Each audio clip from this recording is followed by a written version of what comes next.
नमस्कार मित्रांनो, आपल्या खेड शहराला समृद्ध अशी सांस्कृतिक आणि ऐतिहासिक परंपरा लाभलेली आहे आणि त्याच सांस्कृतिक परंपरेचं प्रतीक असलेलं खेड शहराला अगदी लागून असलेलं गरम पाण्याचं कुंड, ज्याच्याकडे आजपर्यंत नगरपालिका प्रशासन असेल किंवा इतर कुठल्याही सरकारी प्रशासन असेल ज्यांचं दुर्लक्ष झालेलं होतं, त्या खेड येथील गरम पाण्याच्या कुंडाची महाराजा प्रतिष्ठान खेड यांच्या वतीने साफसफाई करण्यासाठी किमान 4 ते 5 मोहिमा आजपर्यंत आम्ही काढलेल्या होत्या।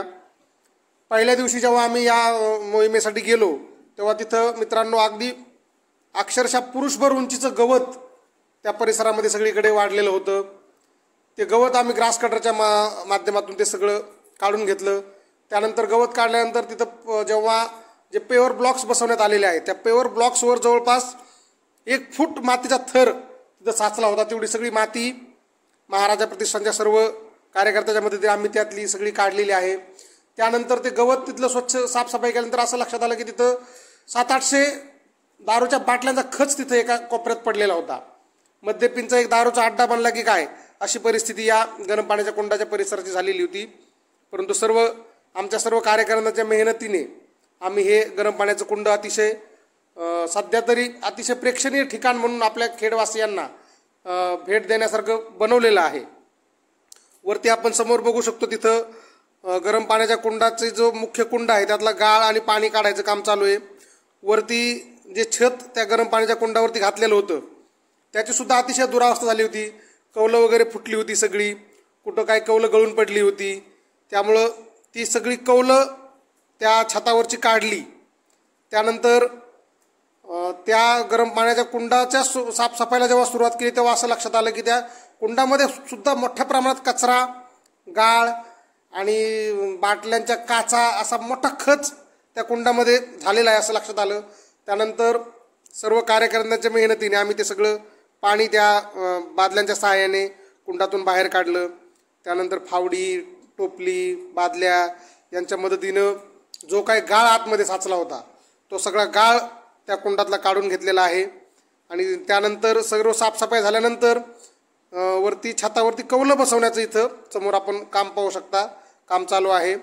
कौलांना छान रंग पण दिलेला आहे। अशा प्रकारे या गरम पाण्याच्या कुंडाची आमच्या महाराजा प्रतिष्ठान खेड यांच्या वतीनं आजपर्यंत 5 मोहिमा आपण या कुंडाच्या साफसफाईसाठी काढलेल्या आहेत। त्यापैकी ही 5वी मोहीम होती। आपण जर फोटोमध्ये पाहत असाल तर सुरुवातीपासूनची त्या कुंडाची काय अवस्था होती ती आपल्याला अगोदरच्या काही फोटोमध्ये दिसलीच असेल। आणि हे जे आता सध्या आपण समोर फोटो पाहतो हे साफसफाईचे फोटो आहेत। आणि या साफसफाईला आपल्याला 5व्या मोहिमेमध्ये सहजीवन महाविद्यालयाचे NSSचे विद्यार्थी, त्यांचे प्राध्यापक जाधव सर आणि त्यांच्या मॅडम यांनी सुद्धा खूप मोलाचं सहकार्य केलेलं आहे। अशाच सामाजिक जाण असलेल्या लोकांच्या हातून अजून या कुंडाच्या साफसफाईसाठी आपल्याला अजून एक मोहीम आम्ही काढणार आहोत। त्या मोहिमेत सुद्धा असाच समाज सहभाग अपेक्षित आहे। धन्यवाद।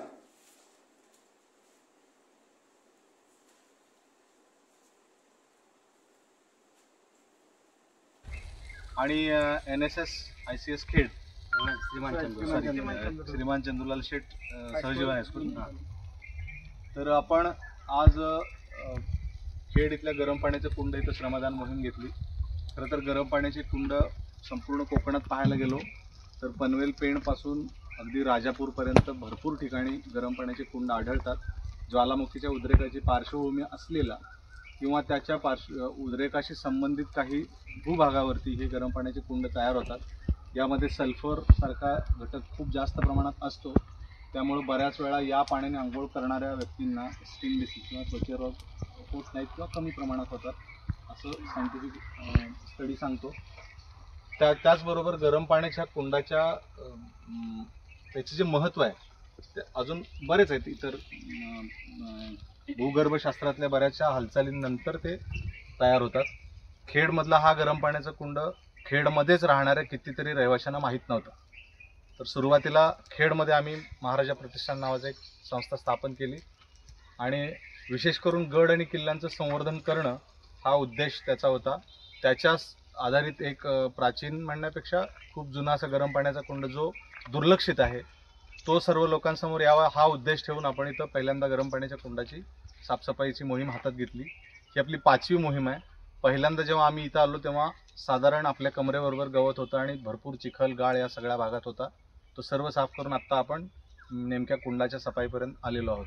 आज तुम्ही सर्व मुलं आलात, सर मॅडम आले, त्यामुळं जे काम आम्हाला 20 मोहीम करायला वेळ लागला असता ते एका मोहिमेत तुम्ही सर्व मुलांनी कंप्लीट करून दिलं. त्याबद्दल तुम्हा सर्वांचे मनापासून खूप खूप धन्यवाद.